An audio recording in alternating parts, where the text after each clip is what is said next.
Lucas 15 é uma parábola que nós conhecemos tão bem. Verso 11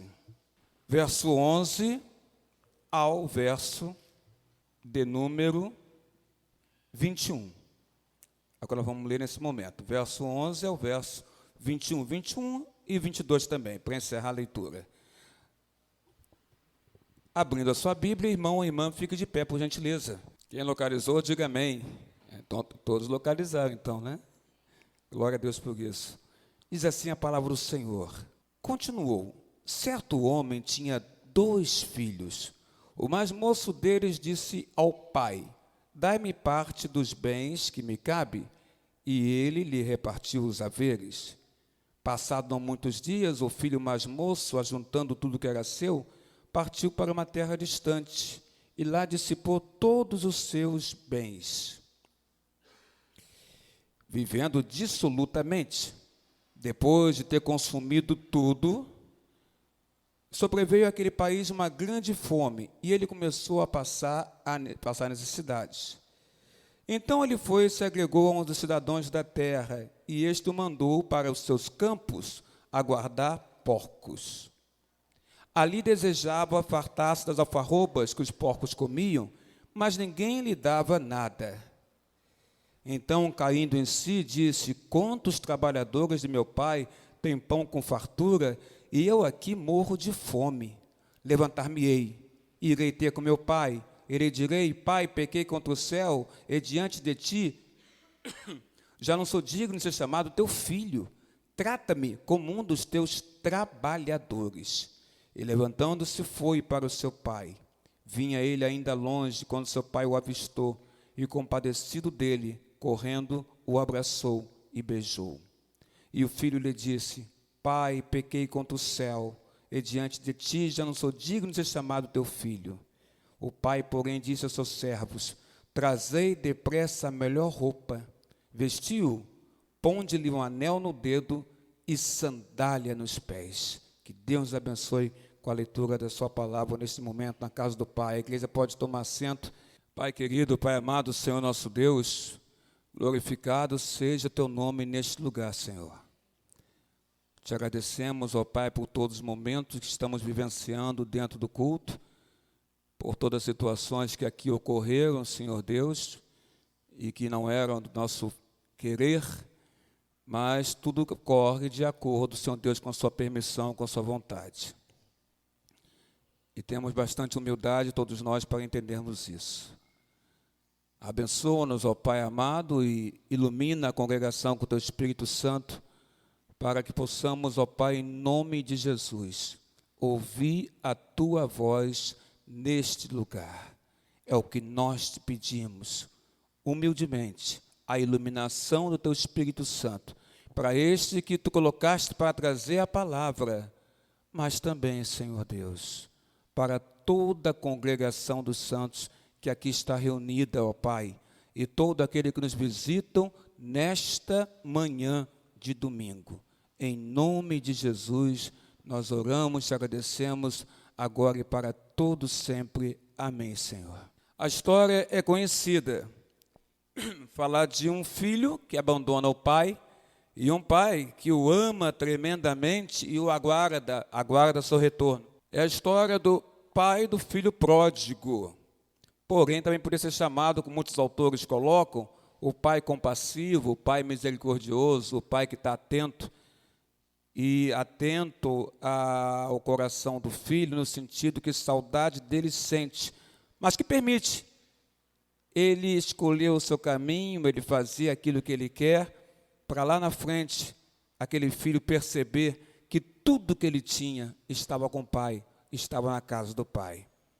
A Bíblia fala para nós, lá em 1 João capítulo 4, verso 8, que Deus é amor. E é verdade, Deus é amor. A Trindade Santa, Deus Pai, Deus Filho, Deus Espírito Santo, é amor. 3 pessoas, um único Deus, a mesma essência, o Pai, o Filho e o Espírito Santo. Nós nunca devemos perder de vista, irmãos, essa unidade de Deus, a unidade do Senhor, que são 3 pessoas, mas um único Deus. Três pessoas que têm funções diferentes. A Trindade, ela funciona cada um de maneira diferente. Quando a gente se refere ao Filho, aquele que se tornou homem, Jesus Cristo é aquele, então, Deus Filho, que nos comprou a salvação com a sua própria vida, vindo à terra, dando a sua vida por nós numa cruz. Ao Espírito Santo, nós entendemos a função dele como aquele que está sempre presente conosco. O Espírito de Deus está nesse lugar, nesta manhã, está em nossos corações. Ele está na igreja, nós somos igreja, e ele está na igreja. Então, o Espírito Santo, a função dele é estar conosco, é estar presente, é nos lembrar daquilo tudo que Jesus Cristo fez aos nossos corações. O Espírito Santo, Deus Espírito Santo, ele nos indica os benefícios de Cristo, os benefícios que recebemos através de Cristo Jesus, através da obra do Mestre na cruz, que é a salvação para a vida eterna. Quando a gente olha para o Pai, para o Deus Pai, você vai olhar para Ele como aquele Deus, como o Deus que amou o mundo, de tal maneira que deu o seu Filho unigênito, para que todo que nele crer, não pereça, igreja, mas tenha vida eterna. Deus Pai é assim que nós enxergamos Ele. Deus Pai é aquele que tem um grande amor pelos pecadores. E Ele é retratado, Deus Pai, no pai da parábola que Jesus Cristo está contando aqui, a qual é chamada parábola do filho pródigo. O que aconteceu naquela casa em que o filho mais novo partiu para uma terra distante? Por que aquele rapaz saiu de casa? Por que ele abandonou a sua casa? Por que ele abandonou o seu pai?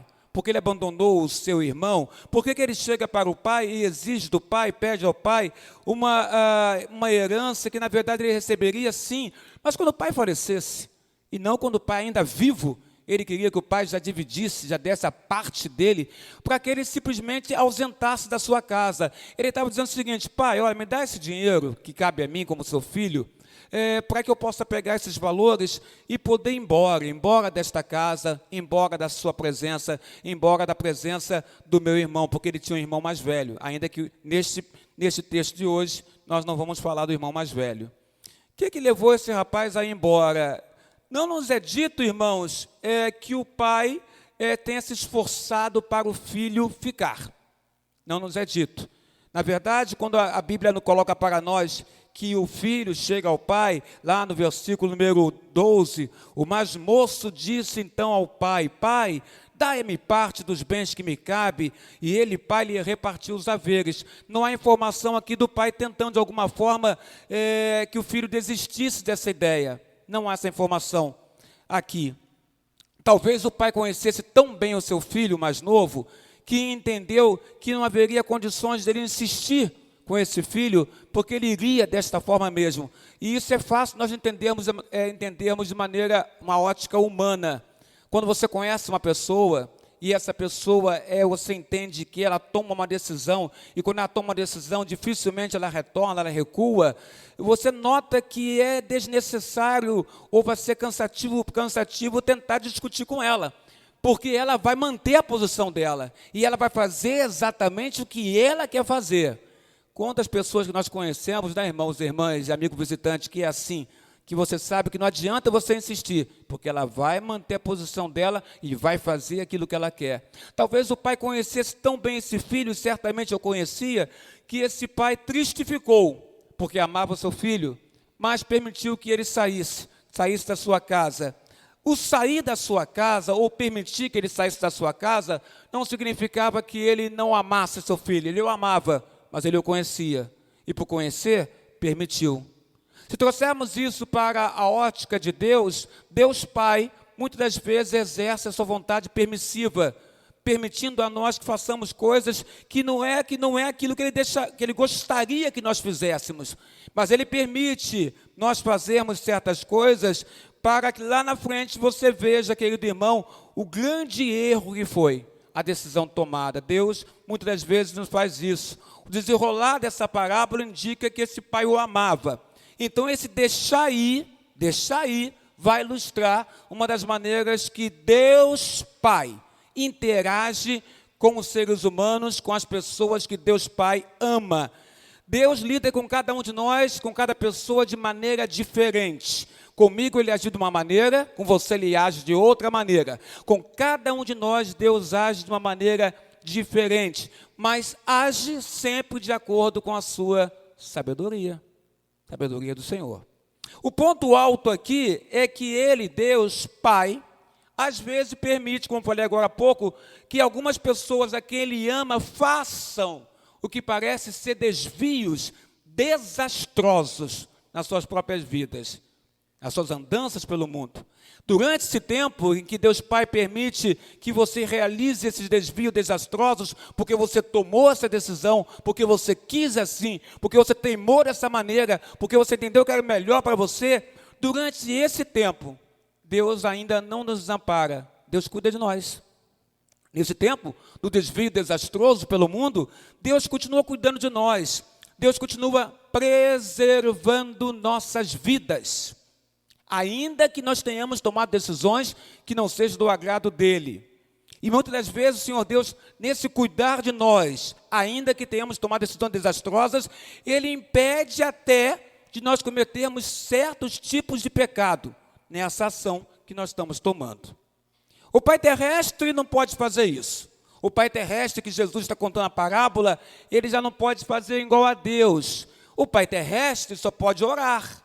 O pai terrestre só pode orar e pedir a Deus, a Jeová, ao Senhor dos Exércitos, que cuide do filho dele, que tomou a decisão de sair, que foi embora e que pediu para o pai repartir o que pertencia a ele antes da morte do pai.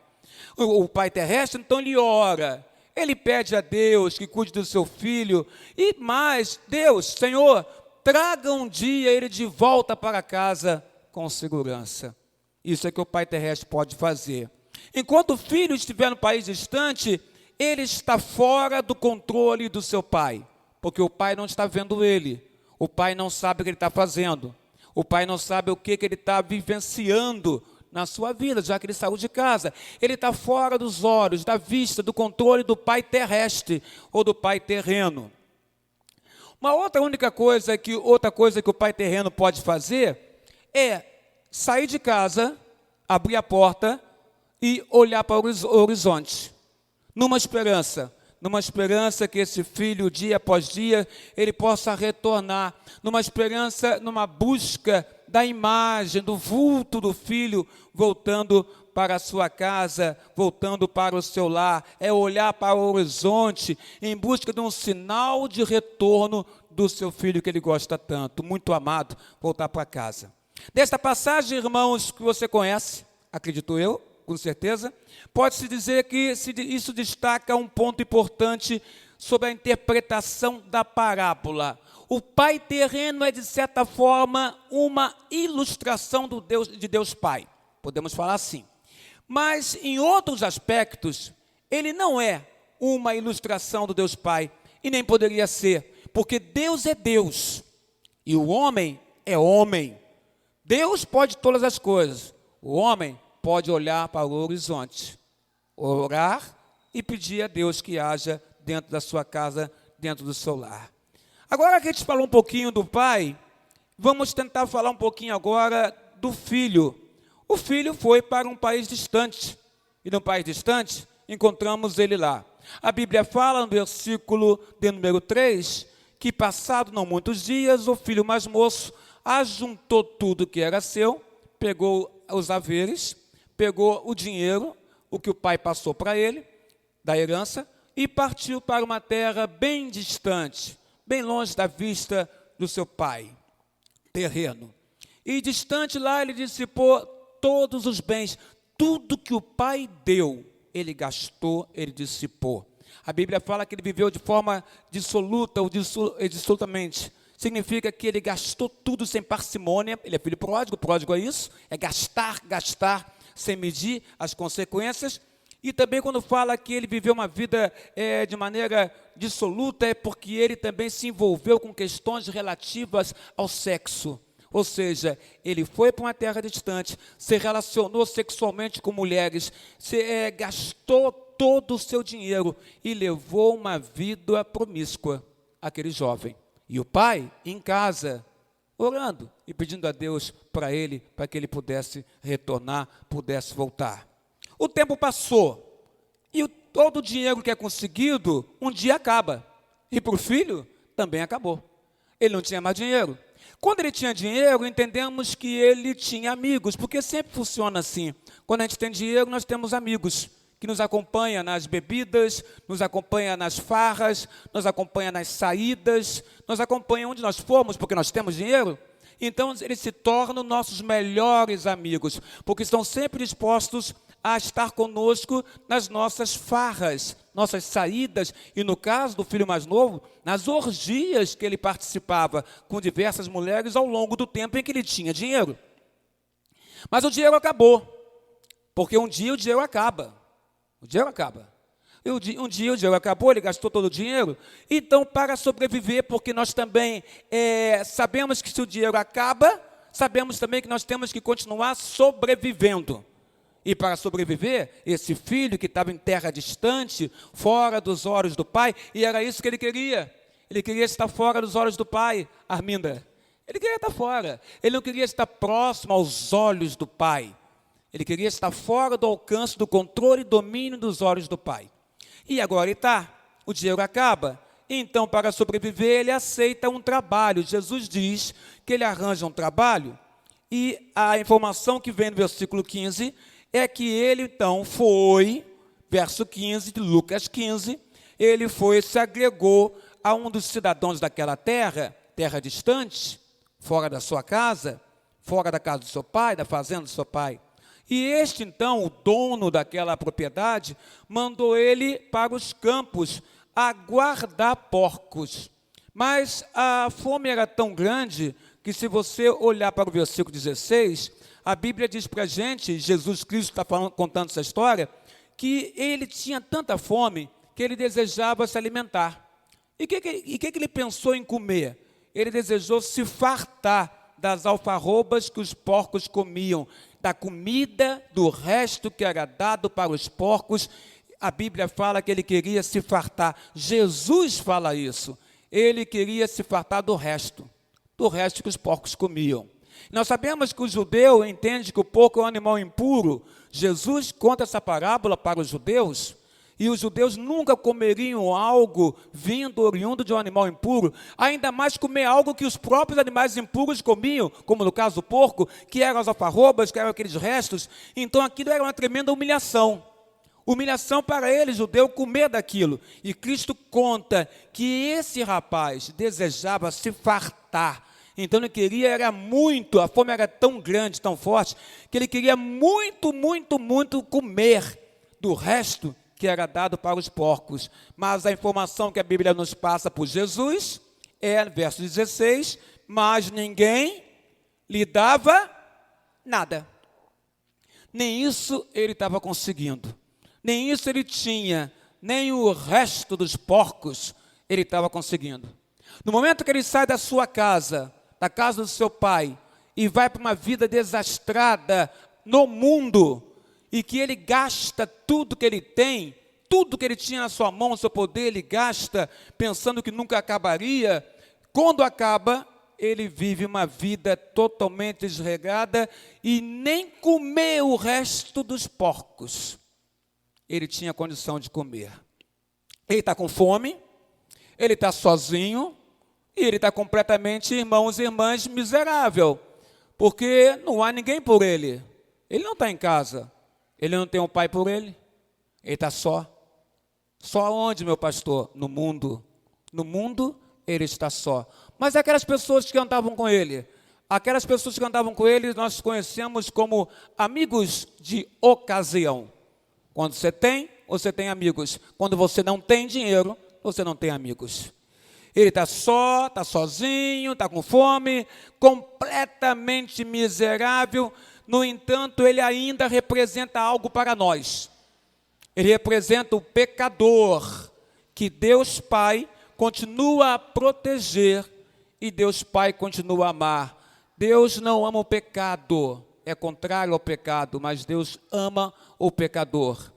Então, este jovem, ainda que estivesse no pecado e sofrendo as consequências do seu pecado, de abandonar a casa do seu pai e abandonar o próprio pai que o amava, entendemos aqui que ele ainda representa o pecador que Deus Pai ama, continua a amar, a proteger, a guardar, e apesar do fato dele ter pecado gravemente contra Deus. Chega um momento, então, em que ele entende que ele deveria voltar para casa, e ele fala isso de uma maneira incrível, porque ele poderia chegar e dizer assim: olha, eu sou um tolo de estar nesse lugar, eu sou um tolo de estar nessa terra, eu sou um tolo por ter tomado a decisão de abandonar o meu pai, abandonar a minha casa, deixar meu pai e meu irmão lá e vir para essa terra distante, eu sou um tolo. Ele poderia pensar assim, mas o orgulho poderia impedir ele de voltar para casa. E isso acontece muito. A pessoa chega a reconhecer que ela errou ao sair de casa. Chega a reconhecer que errou a negligenciar o amor do pai. E esse pai aqui simboliza a Deus. Mas o orgulho faz com que a pessoa não volte. Ela fica lembrando, e o orgulho a bloqueia, a impede de retornar. E esse jovem, então, ele se torna especial para nós, porque apesar dele saber e entender que é um tolo, ele não mostra o orgulho que poderia impedi-lo de voltar para casa. Ao contrário, ele mostra humildade e ele mostra sabedoria. De que maneira que ele faz isso? Quando ele fala assim, lá no versículo 18, se você reparar bem, Lucas 15, verso 18, quando ele fala assim: levantar-me-ei e irei ter com meu pai, ele direi: pai, pequei contra o céu e diante de ti. Quando ele fala pequei contra o céu aqui simboliza, na história contada por Jesus, a parábola, céu simboliza Deus. Então, quando ele fala pequei contra o céu, ele está dizendo: eu pequei contra Deus, pequei contra o Senhor Deus. Não se esqueça que um dos mandamentos que o povo judeu seguia era honrar pai e mãe. Honrar pai e mãe significa, uma das coisas é nunca abandonar pai ou mãe. Mas ele abandonou, ele largou, pegou seu dinheiro, foi embora, porque queria viver uma vida neste mundo. Então ele entende isso, e é como se ele dissesse: eu sou um tolo por fazer isso. Mas o orgulho não impediu dele ter essa compreensão maravilhosa. Ele foi humilde, ele teve uma sabedoria de dizer: levantar-me-ei e irei ter com meu pai. Ele fala no versículo 18, e ele diz: quando eu chegar lá, eu vou olhar para ele e vou dizer: pai, pequei contra o céu e diante de ti. E no verso 19, já não sou digno de ser chamado teu filho. Não sou. Aí está a humildade dele. Não sou digno de ser chamado teu filho. Trata-me como um dos teus trabalhadores. Porque ele sabia que até os trabalhadores do pai dele tinham na casa do pai o melhor tratamento do que ele estava tendo, sendo obrigado a comer os restos dos porcos. Então aqui nós temos, irmãos, um jovem que representa para nós algo especial. Representa o pecador, que está longe de Deus, que está impregnado com o pecado, porém é amado por Deus, é amado por Deus Pai. Não importa o pecado que você está inserido, não importa o pecado que você cometeu, saiba que Deus te ama. Apesar do pecado, Deus nos ama, Deus Pai nos ama. Isso é importante que você saiba nesta manhã de domingo. Ele então representa o pecador que está longe de Deus, impregnado pelo pecado, porém amado por Deus Pai. Deus Pai ao qual enviou seu Espírito Santo para trazer o pecador de volta à verdadeira sabedoria. E a verdadeira sabedoria está em abraçar Cristo Jesus como nosso Senhor e Salvador. O Espírito Santo faz isso nas nossas vidas. E isso é muito bem expresso no verso 17. Olha o verso 17. Verso 17, no seu início, fala assim: então caindo em si. Caindo em si significa para nós aqui, é o Espírito de Deus falando no coração desse jovem. O Espírito de Deus falando no coração desse jovem, mostrando que o lugar dele é junto ao Pai, e não fora da presença do Pai.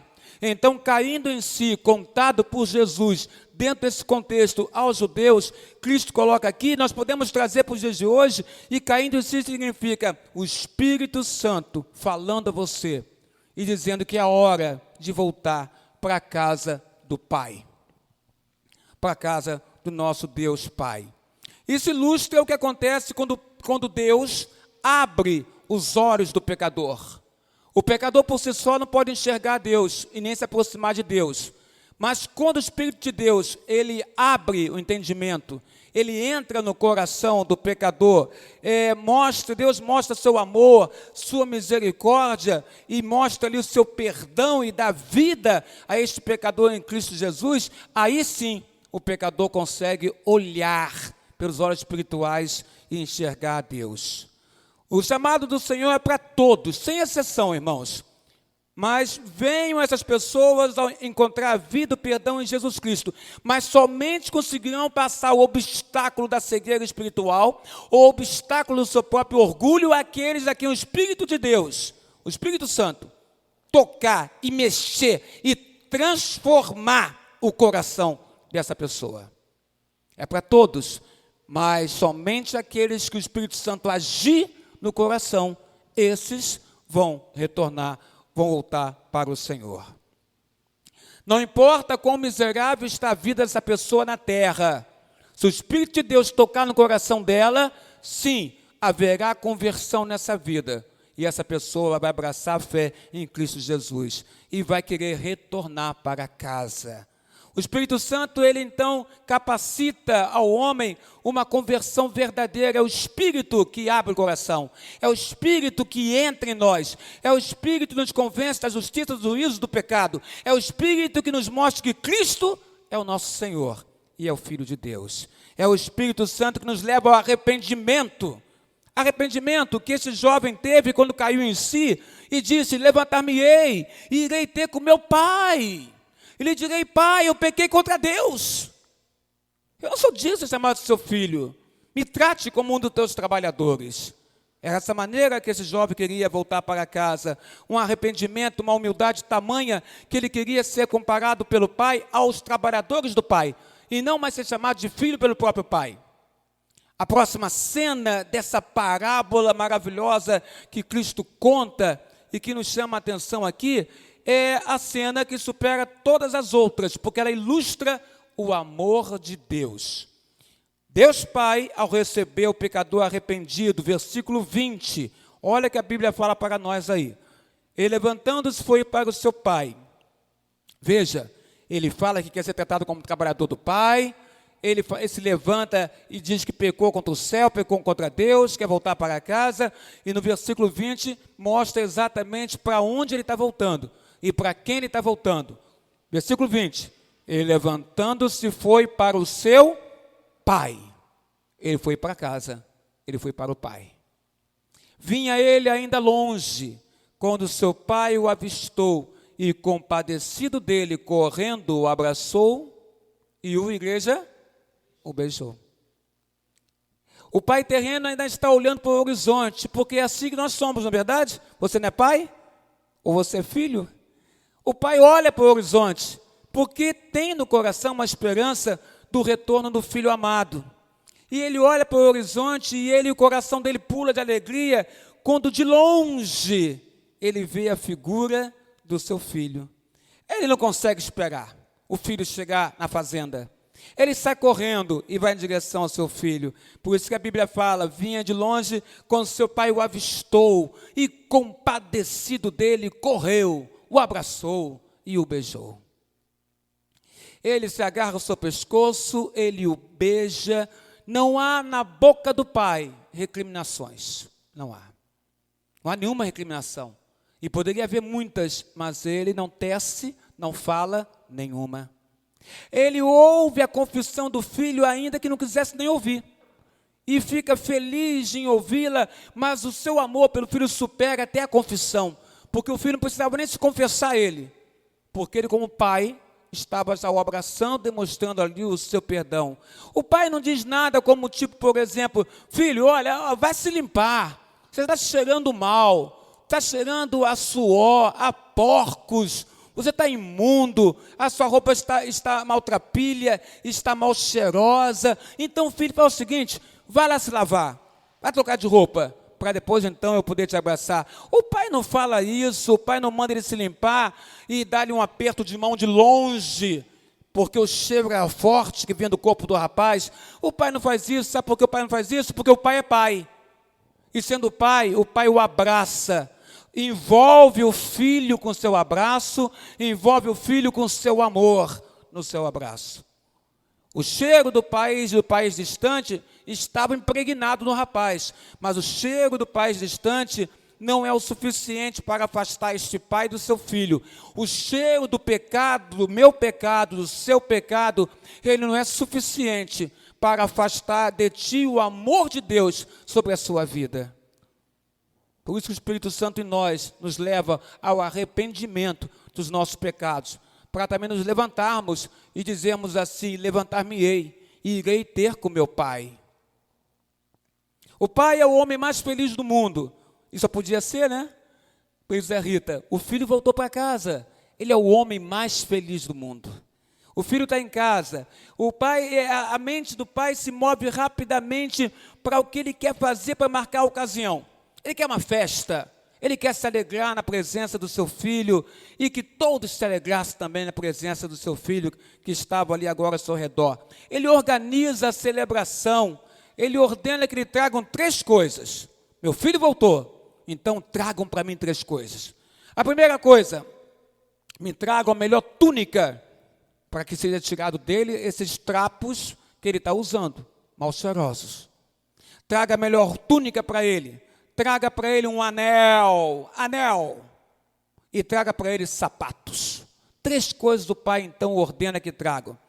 Sem querer cair numa alegoria, mas tentando explicar melhor esses 3 itens que o pai pediu, poderiam representar aqui uma justificação, uma adoção e uma santificação. Como é isso? A túnica fala de justiça, da justiça de Cristo derramada sobre o pecador.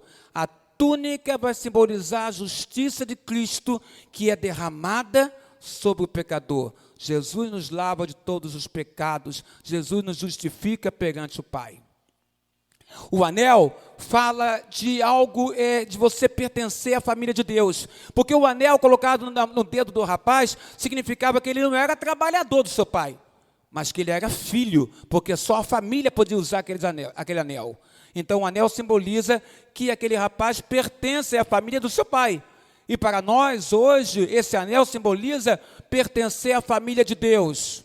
Traga para ele, para ela que está sentado no banco dessa casa, uma túnica para vestir, a melhor túnica. Traga para ele, para ela que está sentado no banco desta igreja, um anel, para simbolizar que ele ou ela pertence à família de Deus. E os sapatos? O sapato simboliza a caminhada com Cristo. O sapato simboliza a jornada que cada um de nós temos que fazer, e não faremos descalços, porque aquele que andava descalço no tempo de Jesus era considerado e era escravo. Então se entende que esse rapaz não pode estar descalço, porque ele não é empregado, ele não é escravo, ele é filho do seu pai. Então o pai diz: traga os sapatos. E os sapatos para hoje, para nós aqui, simboliza a nossa caminhada com Deus. Os sapatos devem estar limpos, irmãos, totalmente limpos, mostrando a nossa santidade para com o Senhor nosso Deus. Sapatos limpos, fundo dos pés limpos, para seguirmos nossa jornada em santidade, em purificação dos nossos atos através do Espírito Santo. A túnica, o anel, o sapato, essas coisas falam do amor e misericórdia de Deus, sobre aquele jovem, mas sobre nós também. Misericórdia de Deus Pai derramada sobre o pecador que veio a Cristo. O pai terreno também ordena que matem um novilho, para que todos possam participar daquela celebração. O pai não quer ninguém de fora. Isto fala da alegria que ele tem por ver que o seu filho se arrependeu. E como disse Jesus na parábola, há alegria e júbilo no céu por um pecador que se arrepende aqui na terra. O pai amava o filho. O pai então abraça a este filho. O pai ama tanto o filho que não quer nem ouvir a sua confissão. Quer apenas mostrar para ele que o ama. E para isso, basta gestos. Gestos como ir ao encontro dele, como Jesus Cristo veio à terra ao nosso encontro para buscar a ovelha perdida que somos nós. E nós fomos encontrados, lavados e remidos pelo sangue do Cordeiro. O pai corre ao encontro do filho e o abraça. Quando o abraça, mostra amor e envolve ele com seu amor. O pecado dominava aquele rapaz, mas agora o amor de Deus o domina, porque o abraço do pai é o abraço de Deus em nós. E o pecado que está em nós fica tão pequenininho quando Deus nos abraça com seu grande amor. Aí queremos falar, dizer: Senhor, pequei contra ti, mas Ele não quer nos ouvir, porque Ele não conhece nosso coração. E a Bíblia fala que antes de você falar, Salmo 139, Deus já sabe exatamente o que você vai dizer. Então Ele abraça, envolve o filho, e na hora que Ele envolve o filho, Ele faz algo lindo, Ele o beija. O beijar simboliza a união desse pai com esse filho. O beijar é o ato de carinho, é o ato amoroso. O beijo faz bem, o beijo carinhoso mostra que somos queridos, que somos amados. O beijo, em certos momentos, mostra consolo sobre as nossas vidas. Quando estamos desesperançados, angustiados, olhos chorosos, lacrimejando, e recebemos um beijo de alguém que amamos e que amamos e que nos ama, aquilo nos conforta, nos consola e nos mostra que não precisamos passar fome e nem ficarmos sozinhos em terra distante. Porque existe um Deus que deseja que você volte para casa, que você volte para casa, para a fazenda. Um Deus que te aguarda, um Deus que te aguarda com tamanho intenso amor, que quando vê você voltando, porque você caiu em si, pelo derramamento do Espírito Santo no seu coração, Ele vai correndo ao teu encontro. Como Jesus veio à terra, desceu à terra e veio ao nosso encontro mostrar o grande amor do Pai. Filho perdido, volta para casa, porque o Pai quer te abraçar e o Pai por ti tem um grande amor. Louvado seja Jesus.